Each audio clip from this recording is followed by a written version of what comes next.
موہنجو دیڑو کا سورج چومنے والا شہر آج سے 4500 سال قبل جدید دور کے پاکستان کے دہتے صحرا میں ایک تہذیب پروان چڑھی۔ موہنجو دڑو ماردوں کا ٹیلا وہ اپنے وقت کا ایک عجوبہ تھا۔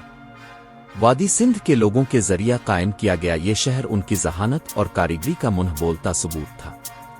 جیسے ہی عظیم حمام پر سورج طلوع ہوا شہر زندہ ہو گیا۔ تاجروں نے اپنے سامان لاپیس لازولی کارنیلین اور سونا، جبکہ کاریگر پیچیدہ مٹی کے برتن اور زیورات تیار کرتے تھے۔ تازہ روٹیوں اور بھنے ہوئے گوشت کی خوشبو سے ہوا موٹی تھی۔ دھات کے خلاف ہتھوڑوں کی آواز اور لوگوں کی چہچہاہٹ سے سڑکیں بھر گئیں۔ شہر کے وسط میں گریٹ گرینری لمبا کھڑا تھا جو لوگوں کے لیے اناج جمع کر رہا تھا۔ جدید ترین آبپاشی کا نظام اپنے وقت کا ایک عجوبہ دریائے سندھ سے پانی کھیتوں تک لاتا تھا۔ موہنجو دڑو کے لوگ ہنر مند کسان تھے، گندم، جو اور کپاس کی فصلیں اگاتے تھے۔ لیکن موہنجو دڑو صرف ایک شہر سے زیادہ نہیں تھا، یہ ایک طویل عرصے سے کھوئی ہوئی ثقافت کی علامت تھی۔ جن لوگوں نے اس شہر کو بنایا وہ ایک پرامن اور خوشحال لوگ تھے جو زمین کے ساتھ ہم آہنگی میں رہتے تھے۔ وہ ایک دیوی ماں کی پوجا کرتے تھے، بیل کی تعظیم کرتے تھے اور بعد کی زندگی پر یقین رکھتے تھے۔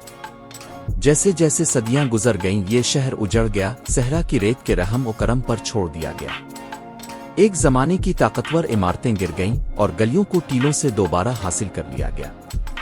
اس کے باوجود اس کی میراث زندہ رہی جو انسانی روح کی آسانی اور تخلیقی صلاحیتوں کا ثبوت ہے۔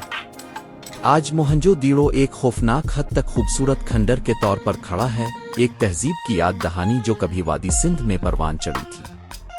اس کی کہانی ایک پرانے دور کے رازوں کو سرگوشی کرتی ہے جو ہمیں اس قدیم سورج سے بوسے ہوئے شہر کے اسرار سے پردہ اٹھانے کی دعوت دیتی ہے۔ دوبارہ دریافت 1922 میں برطانوی ماہر آثار قدیمہ سر جان مارشل نے موہنجو دیڑو کے کھنڈرات کو ٹھوکر ماری۔